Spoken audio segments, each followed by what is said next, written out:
Think you're doing standing toe touches correctly? What if I told you you might actually be making your flexibility worse every single time you do them? Instead of improving your hamstrings, you could be putting unnecessary stress on your lower back without even realizing it. Sounds crazy, right? But it happens all the time. Stay with me, because by the end of this, you're going to feel an instant difference in how your body moves and stretches. Most people stand tall and simply bend forward trying to reach their toes. But that's exactly where everything starts going wrong. Your back rounds, your knees lock stiff, and you force yourself down using momentum instead of control. Let me ask you something. Have you ever felt a sharp pull in your lower back during this stretch? Or noticed your hamstrings never seem to get more flexible no matter how often you try? That's not because your body is tight, it's because your technique is off. Your body isn't designed to fold like a piece of paper.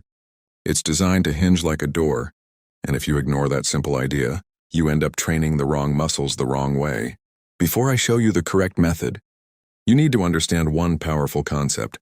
Your hamstrings don't truly stretch just because you reach down toward your toes. They stretch when your hips move correctly.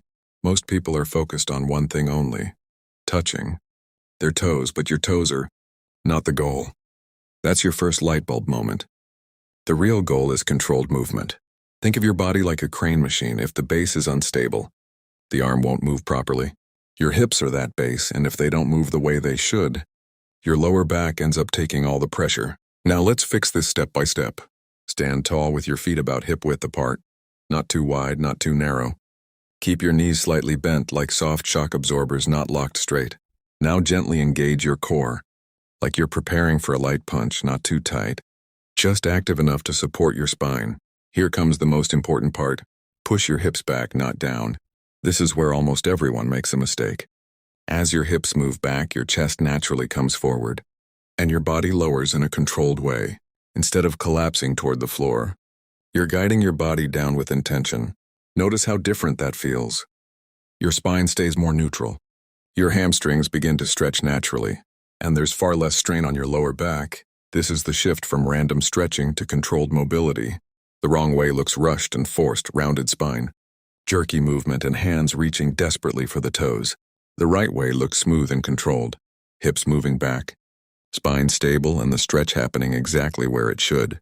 So ask yourself honestly, do you want to just touch your toes today? Or do you want real flexibility that improves over time? Now let's level this up a bit. Once you've got the basic hinge movement, start slowing everything down. Take 3 to 4 seconds to lower yourself. Pause briefly at the bottom, and then come back up just as slowly. This small change makes a huge difference. Suddenly your muscles are not just stretching. They're learning control, stability, and strength at the same time.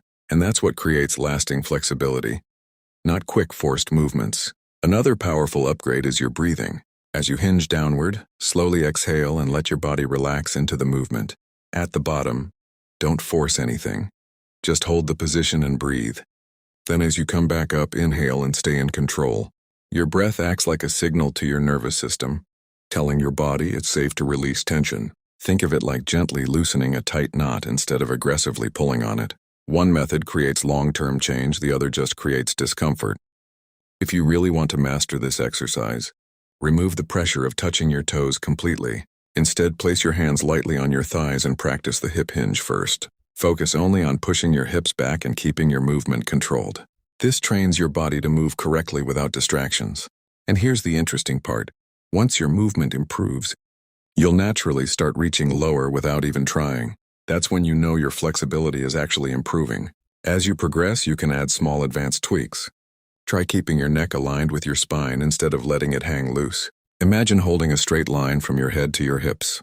You can also experiment with slightly adjusting your stance or slowing your tempo, even more to increase control. Every small improvement adds up, and over time, your body becomes more efficient and more flexible. Here's something most people never realize. Flexibility isn't about forcing your body into deeper positions. It's about teaching your body to feel safe in those positions. When your body feels safe, it lets go of tension. When it feels threatened, it tightens up even more. So the goal isn't to push harder. It's to move smarter and more controlled. Now here's your challenge. Stand up right now and try 10 slow, controlled standing toe touches using everything you've learned. Hinge at your hips, keep your knees soft, control your breathing, and move with intention. Don't rush it. Don't force it. Just focus on doing it right. And really pay attention to how it feels compared to how you used to do it. If you stick with this and practice regularly, you're going to notice big changes. Your hamstrings will start to loosen. Your posture will improve, and your movements will feel smoother and stronger. This isn't just about touching your toes, it's about building a body that moves better every single day. Stay consistent, stay patient, and trust the process. Every controlled rep is a step toward better flexibility, better strength, and a healthier body overall.